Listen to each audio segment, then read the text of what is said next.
Mày nói ơi. Đợt tiêu. Kìa. Tất cả nó chua.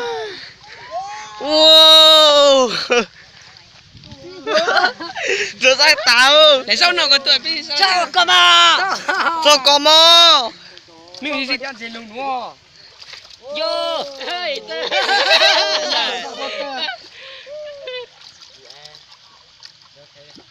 Tôi rồi nằm lăn chắc không phải gì chẳng có.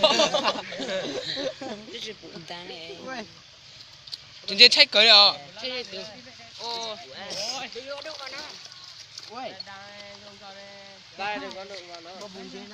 Sao có trong hai cái bù. Tôi nó bảo nó xoa. Đừng có on luôn ra xoa. Mèo trông xem tụi con chó trông. Mày cho xem tôi con chó. Chúng ta đây hả? Anh gì tập lên đấy.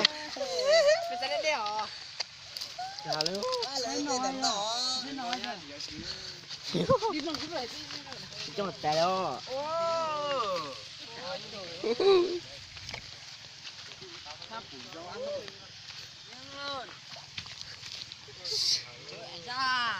Nè, mong chỉ có á, có thứ san gì rồi.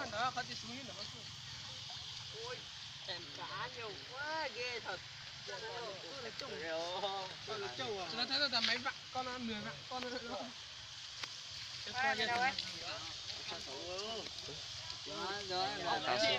Rồi chẳng thiếu tỏ à?